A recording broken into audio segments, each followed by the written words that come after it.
Vamos agora à redação da Tribuna de Limeira, que já começa a ser preparada, edição de mais um final de semana, em contato com o Antônio Cláudio Bontorim. Bontorim, mais uma vez, seja muito bem-vindo. Bom dia, Beto. Um grande abraço a todos que nos acompanham aqui pelo Farol de Limeira, né? Estamos, de fato, já nos preparando para dar início à rodada de fechamento da edição, né? Deste final de semana e também continuar aqui com as nossas análises pelo Farol de Limeira, né? Mostrando um pouco da opinião, da informação que nós conseguimos pensar diariamente pelo noticiário e pelas nossas próprias observações, né, Beto? Antes do seu comentário, porém, o Dr. Paulo estava meio zangado hoje, hein, Cláudio? Tava bravinho, né? Estava meio zangado hoje, com toda essa situação, né? Que coisa, não, ele é ponta firme nas opiniões dele e também no posicionamento político dele, viu, Beto? Verdade, Conheço verdade. bem o Dr. Paulo.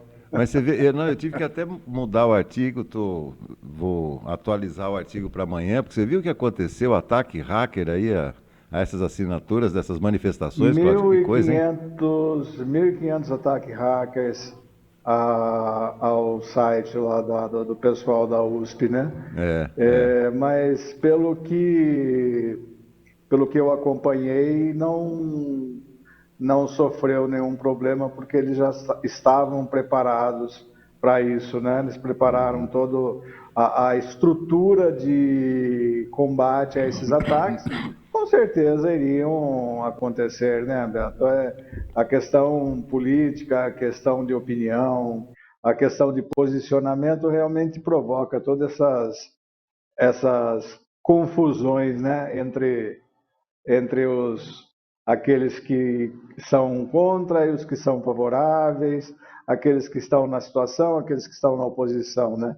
Tudo é uma questão de opinião e quando você não aceita a opinião de uma pessoa, uma opinião que seja diferente à sua, boa parte das pessoas não estão preparadas para isso, né? Elas preferem atacar, elas preferem mostrar que não concordam de forma, às vezes, violenta, às vezes ofendendo, mas, infelizmente, nós temos gente ainda prontas para o debate, que continuam debatendo sem essa preocupação de levar a questão da ofensa adiante, Beto. Mas, o Cláudio, exemplo maior é o nosso debate farol, né? Você vê, a gente coloca posições completamente, às vezes, antagônicas, muitas vezes a gente concorda, né, com a mesma posição, mas tudo isso é enriquecedor, porque o que não se pode ter em mente, Cláudio, é que você tenha que ganhar, ou seja, você não, né? Porque uma pessoa tenha que ganhar a discussão. Se você entra numa discussão com o objetivo de ganhar a discussão, é melhor nem entrar, né? Melhor nem entrar. Não, Beto, com certeza. É a mesma questão de religião, futebol e política não se discute, né?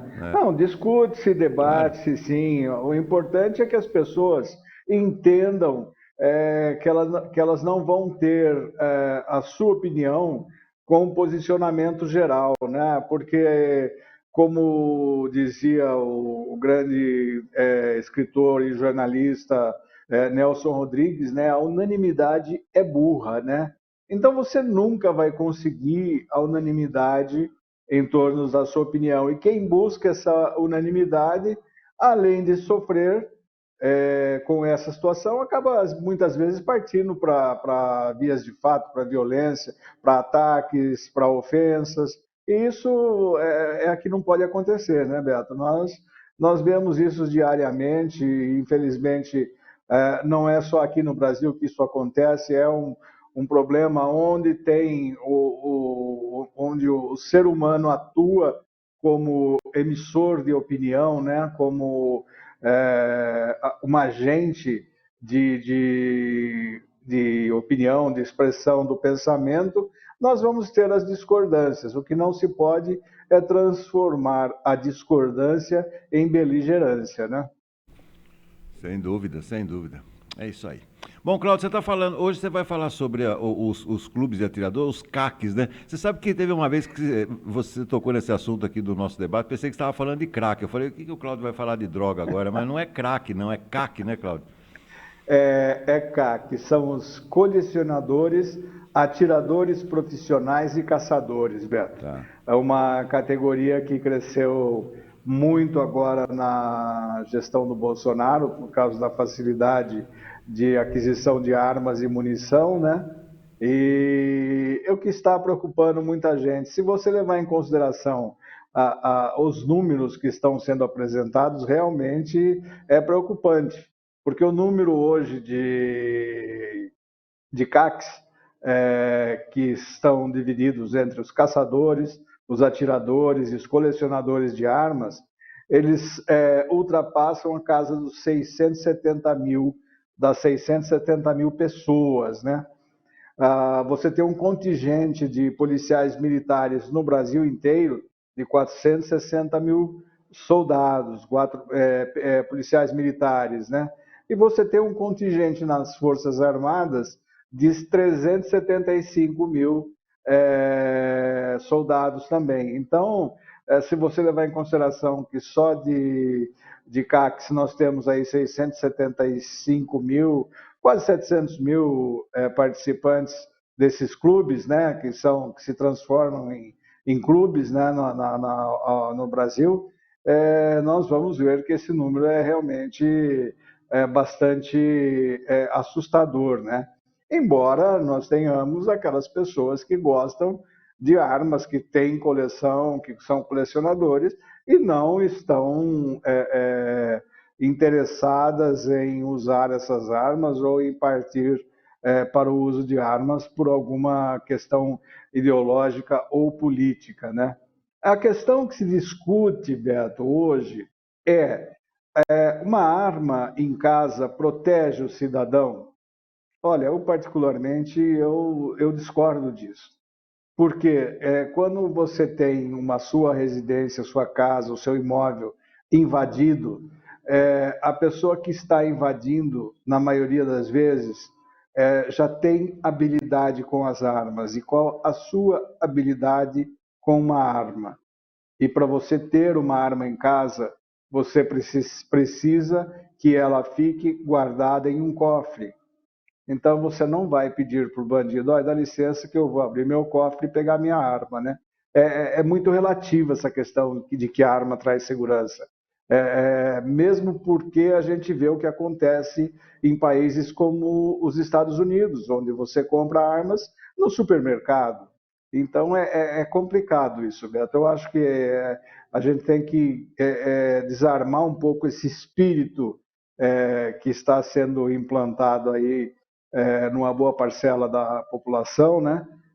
Para que nós não tenhamos situações como a gente vê quase que diariamente nos Estados Unidos, até em países da Europa, né? Quando há chacinas dessa natureza, uma pessoa invade um supermercado, invade um cinema. Nós já tivemos casos, vários casos aqui no Brasil também, mais longe da frequência com que existe nesses países, Beto. Eu fico preocupado, às vezes, com essa questão de que a arma é uma segurança para o cidadão.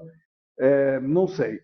Eu tenho minhas dúvidas justamente porque se você não estiver preparado para usá-la, ou para usá-las, né? O que você vai fazer com a arma na mão? No máximo, você vai ter a sua arma levada pelo bandido, pelo marginal, e ela sai de uma condição legal para uma condição irregular, ou seja, ela vai ter a numeração raspada, ela vai ter todos os dados ocultados e vai ser usada para sabe-se lá o quê.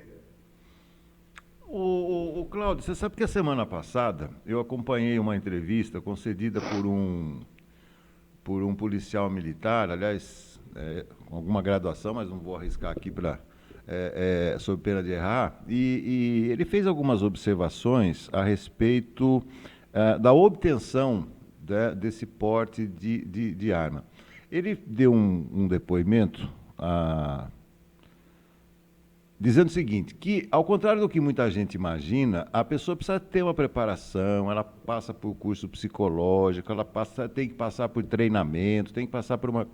Mas aí, Cláudio, fica aquela dúvida, né? Uma coisa é a gente ter esse conhecimento, mas na prática eu tenho dúvidas também em relação a esses rigores, Cláudio. Você tem alguma informação se realmente eles existem ou se só estão no papel? Olha, eu acredito que na maioria das vezes, Beto, eles estão apenas no papel, né? Porque para você conseguir um porte de arma, de poder carregar essa arma no coldre, na cintura, dentro de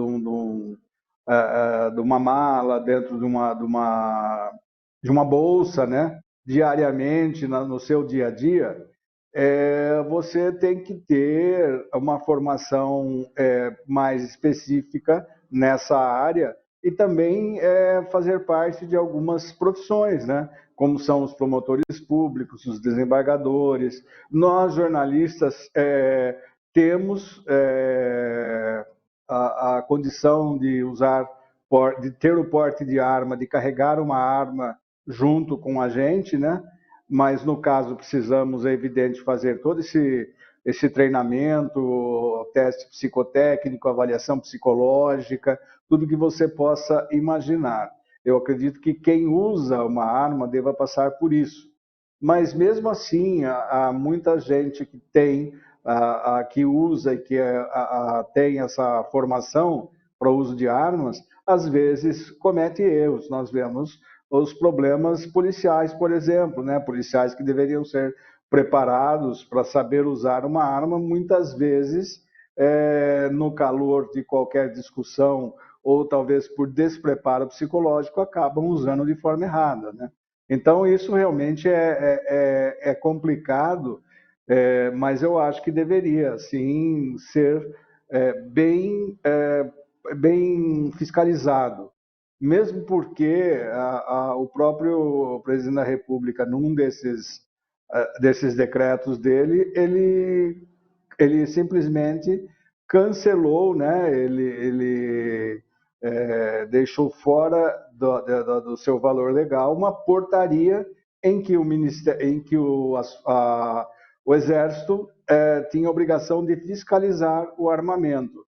Hoje, o Exército não fiscaliza mais e qualquer um pode ter esse armamento, principalmente porque armamentos de grosso calibre também estão liberados, né, Beto? Mas a questão do porte em si, a posse de arma é uma coisa, o porte de arma é outra, né? A posse é quando você tem ela no seu apartamento, na sua casa, no seu sítio, na sua chácara. O porte é você andar com ela, não digo na cintura, porque nós não vivemos no Velho Oeste, mas andar com ela de alguma forma, carregá-la diariamente junto com você.